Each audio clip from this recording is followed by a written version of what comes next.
You're listening to the Recovered Life Show, the show that helps people in recovery live their best recovered lives. And here is your host, Damon Frank. And welcome back to the Recovered Life Show.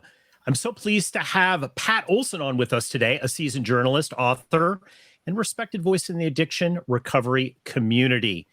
Pat has contributed to publications like the New York Times and co-penned the insightful book Sober Siblings, which we're going to get into a little bit, and recently authored an article for Psychology Today entitled The New Definition of Sober.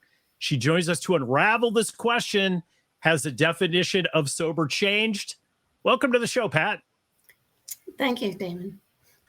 Nice So great to have you on today. I loved your Psychology Today article, and I was thrilled when I reached out to you and you were, willing to come on to the show to discuss this. Wow, what a topic. I've seen recovery change so much, Pat, over the decades. I'm just going to ask you this. What made you write that article? Like, what was the inspiration behind that article? I write about sober siblings for Psychology Today. And I had two brothers, both of whom were severely addicted to alcohol or suffered from alcohol use disorder. And they informed my life from an early age. They're both gone now. And they still inform my life. I started reading about addiction early and became a journalist, and still am very interested in the field. And so I still write about siblings. And one of the things I've noticed is that so much has changed in the last few years when it comes to language. And it's important, as one expert in the article said, because language affects policy and other things too. So I wanted everybody to know, or those who don't know, to know that language has changed, starting with substance use disorder and alcohol use disorder, even though we still all use the word alcoholism and alcoholic. Yeah, I've found it to be, I made the statement to a family member yesterday. I said, addiction is become morphing into mental health, right? The whole discussion of it is becoming more of a mental health discussion, which I'm really pro on. I've seen, and we were talking before the show about how, I identify myself as a recovered alcoholic, but a lot of people now wouldn't pursue the sober journey to try to get sober, to have any kind of abstinence using that label alcoholic. And when I first came in, I came in through a 12-step program. If you didn't say the word alcoholic, you weren't pursuing recovery. That was really the view. Even though if people didn't say it, you had to say the word that you were an alcoholic, right? Not so much now. What, for your article is that, do you find that word alcoholic stops people from really pursuing getting sober? I don't think it's that word particularly. It's when they attach other words with it. I saw a headline recently, ne'er-do-well brother, should he or throw his brother out or not? And I thought, did they have to use that word, ne'er-do-well? Because or I was expecting that I would read about someone with a drinking problem. And I thought, if they would only save that, the fact that he has a drinking problem, for the article itself, it would help remove stigma. But no, usually if the word is alcoholic, there's something bad attached to it, unless you are, in tune with the times and know that it has changed. The thing is that I was very against this approach, honestly, in recovery, because working with people through 12-step programs or having friends or even doing a little sober coaching over the years, I found that I looked at it much more like an all or nothing thing. But then we had a member of our immediate family who didn't catch on to the traditional way of getting set, not the way that I did it, right? And over the years, I had to be open with the fact that, okay, sometimes it's too much for people to do total abstinence. It's just too much, right? And so I'm looking at this much more not from a Puritan view, right? Saying that, well, you're sober or you're not sober. Like, my definition of sober hasn't changed. You're not, you're not smoking marijuana. You're not, quote, California sober, which you had in there. You're not occasionally drinking. You're sober or you're not sober. But I do believe there is this transitional period, which I think that you have here, which is not hammering people. They were maybe doing fentanyl 3 months ago, but now they're, occasionally smoking marijuana. They're not there yet, but it's massive harm reduction. Right. And it blew my mind when I first heard even a friend say that her son's therapist said that yes, it was okay for him to be smoking pot to help him stay away from heroin. And I thought, what? And that's news to me. And back in the early 2000s, when I wrote this book with an addiction expert, he said abstinence was the way to go. It was the only measure of success for any treatment program, but that's not true today. It's changing. Yeah, it's not. You know what? And I have really changed my opinion on this, like I said, because one of the things that I have noticed in addiction recovery is that it is an unfolding. I look at recovery, Pat, as an unfolding. And there are a lot of things, like, for example, I've realized that, I was a big sugar abuser. My first addiction was escapism. My second addiction was sugar. And then I found alcohol, right? Like, so over the 30 years of being sober, Pat, like, I have abused sugar a lot. Now, now I'm at the point now where I don't abuse sugar, but it has taken me 30 years of struggling to do that, right? To be able to get to that point. But I was, quote, sober the whole time, right? But emotionally, I wasn't there yet. I'd love to hear from your perspective of living, you came from a family that had alcohol use disorder. You had siblings. You've written a book on this. How do you think this approach, looking back on dealing with family members in their recovery journey or attempts at recovery, how would this approach maybe helped soften the drama and the blow of all of this? I'm not sure, because as you and I were talking, I felt very rigid about it at the time, and my brothers were so entrenched. I don't know that I could have even entertained the thought that there was help for them. And that's one of the questions I still deal with, of all the questions.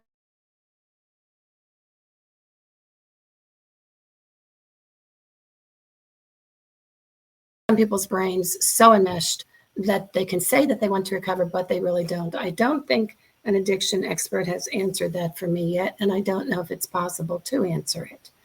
So yes, I have had to come a long way in this thinking too, but it's such a great way to think about it for most people, that there is hope with harm reduction now. I think one of the keys is that I got from your article, and also from life, Pat, is that we don't know a whole lot. Like, we think we know a whole lot, but we don't know a whole lot. And I always tell, like, I love the book Alcoholics Anonymous.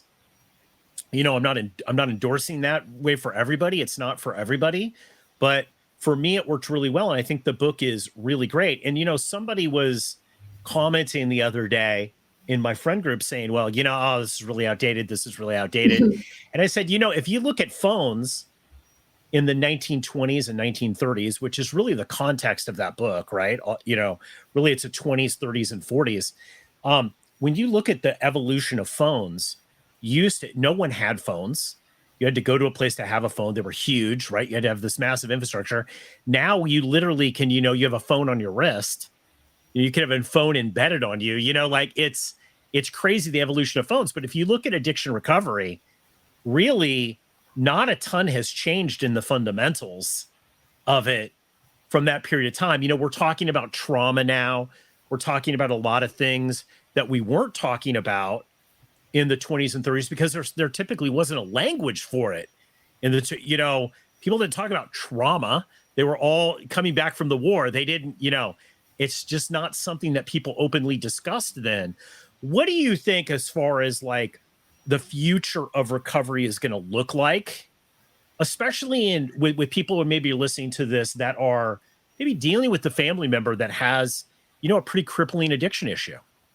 Well, look at psychedelics. I mean, whoever would have thought that they would have a say in this matter? And yet the experts are studying them. There are studies that have shown that they are successful in treating trauma and addiction. So, that's something to still get used to, that it's possible. Yeah, I think it is possible. I'd love to hear your thoughts on, your personal experience and, techniques for people that are listening here that are maybe struggling with somebody in their family or a friend group or significant other, husband, wife, boyfriend, girlfriend, that is trying to get sober and struggling doing it. Because, I have a lot of compassion. It's not easy for people to get sober. I think that what a lot of people don't understand is, although I did not admit this right off the bat, looking back on it, getting rid of alcohol for me was really a death sentence because it was my best friend. It got me through a lot. So when alcohol turned on me, it was very, very, very difficult. And when alcohol's in my system, I don't really have a choice, right? In what I want to do. It's very difficult. There's windows where I had a choice, and thank God I took one of those choices.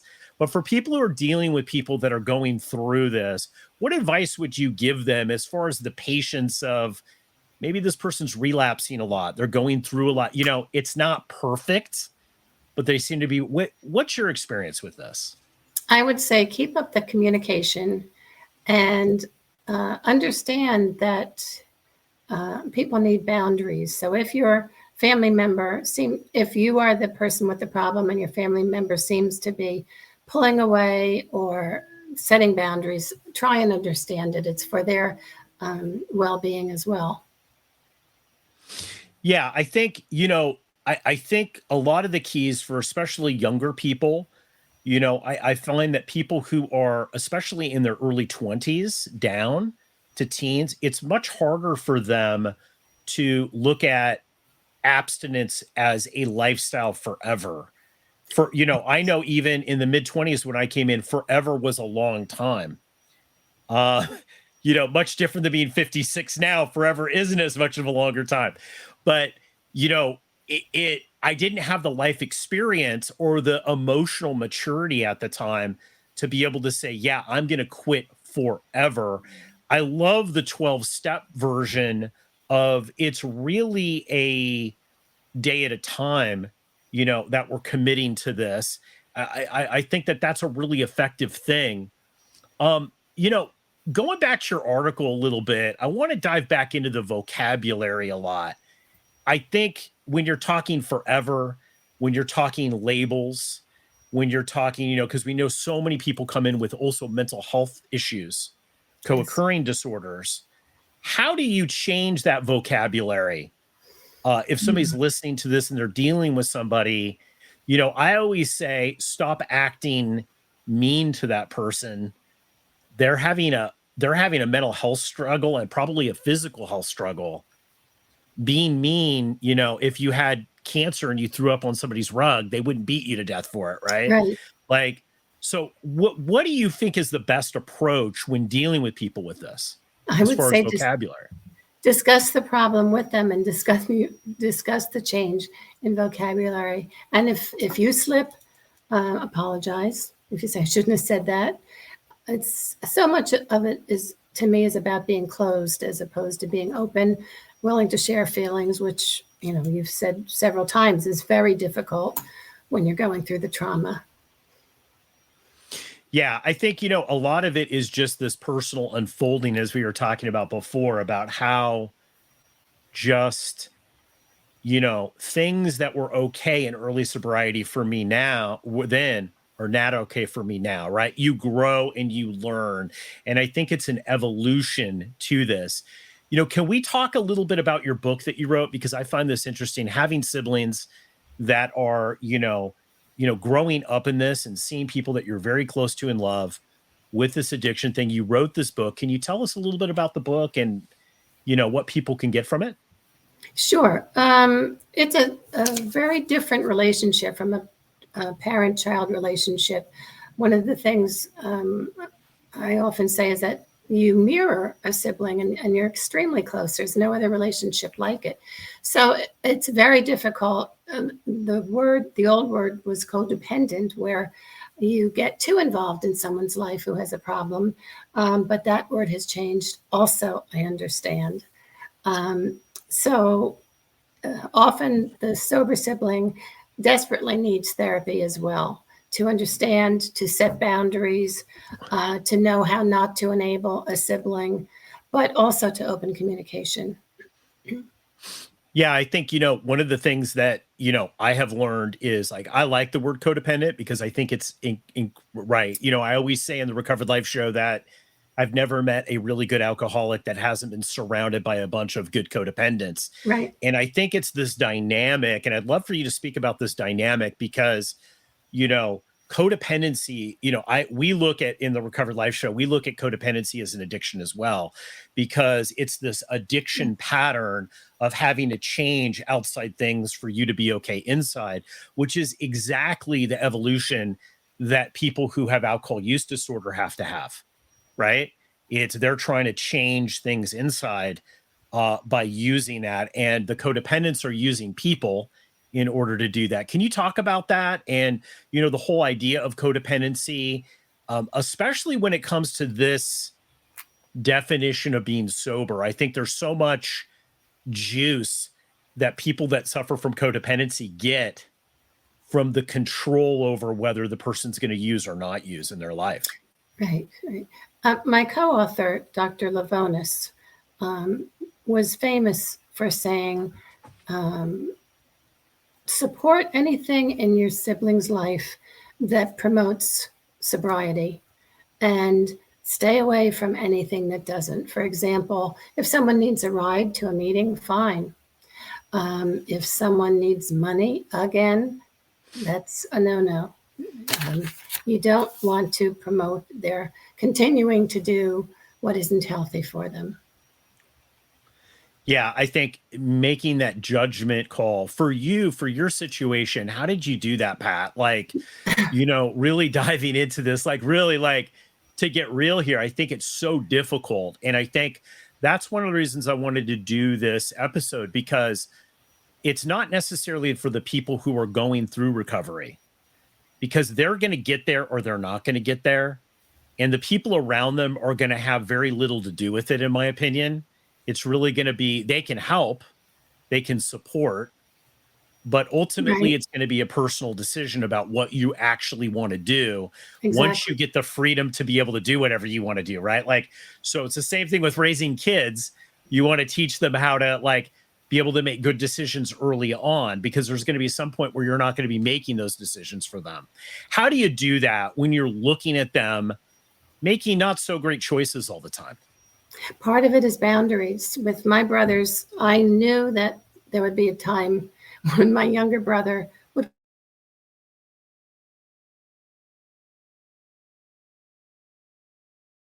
don't ever call me to bail you out. I would rather see you working on your health than bail you out of jail, actually.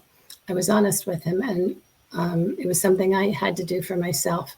And he did call, and I did tell him I wasn't going to bail him out, partly because I had no idea about the bail process and if I'd ever get the money back. And with my older brother, it was a little different. He was stopped for a DUI once and needed a ride home, or the police wanted someone to drive his car home.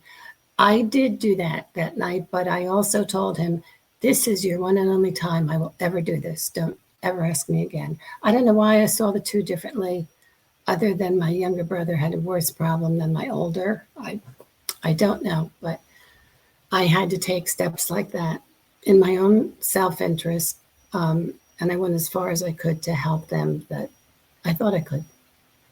Yeah, I think one of the good things about your article, and one of the good things about recovery now, is that there is more acceptance, and I think there's more patience. I think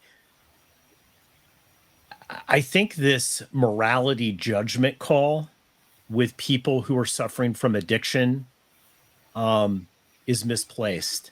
And not that people are not responsible for what they do, but there was always something when I came in, I know, to a 12-step group, they said, if you were a horse thief before you came in, you're just going to be a sober horse thief, right? So I think sometimes people don't separate some people's personality and kind of what they do, right? And then the addiction, they kind of lump it all together as some big moral play. And there are, people steal for drugs, people still that would not, people do things like drink and drive and, hurt people, domestic violence. There's all these things that people do that they wouldn't necessarily do if they were, quote, in their right mind. And I love this idea that we're kind of having a better understanding that although a lot of people don't consider it a disease necessarily, other people do, right? That still something's going on, whether you want to call it a personality disorder, a mental health crisis, whatever it is, there's something that's going on. And being able to have some grace for people and give them the ability to mess up and to be able to come back and repair it, I think is so important. Yeah, I still kept a relationship with my brothers after those two events. But another thing that gives me hope recently with the changes is these things like the sober months, where somebody can cut back if they think they might be having a bad problem in the future, where they can say, yes, I can get some control for a month. I can do that. And they show themselves that they can. Absolutely. I always tell people that relapse. I had a friend who had 25 years and relapsed. And it was a lot of time. And he had a lot of shame coming back and trying to get help because he was sober for so long and productive in his life for so long. And, one of the things he came to the realization is that there was no shame in the fact that he had relapsed. He didn't want to do it again. But he said, Damon, he goes, I won the Super Bowl 25 years in a row. And, and yes, I lost the Super Bowl, and didn't make it to the playoffs 2 years. And he goes, but now I have an additional 10 years of winning the Super Bowl. And that's a lot of Super Bowls to win. And I thought, that is such a great analogy because recovery is not always all or nothing. The optimal, obviously, is not to take drugs and alcohol. But if it is part of your path so you don't kill yourself, then it's part of your path so you don't kill yourself. Like that's where I have come to. I love meeting people like your friend because they almost always have tips on what has helped them, and they're so positive. Absolutely. Pat, final thoughts here. Anything you would like to add, maybe to somebody who's listening to this that's struggling a little bit, or a family member that's struggling with somebody who's struggling? Final thoughts here on the new definition of sober. Don't give up hope. Change with the times. That's it. Yeah, absolutely. Pat, thank you so much for coming on the Recovered Life Show today. Thank you, Damon. Hey, if you like this episode, think about supporting us by becoming a Recovered Life Plus member. At Recovered Life TV, we're not just delivering premium recovery resources, we're empowering you with the knowledge and tools that make a real difference in the quality of your recovery.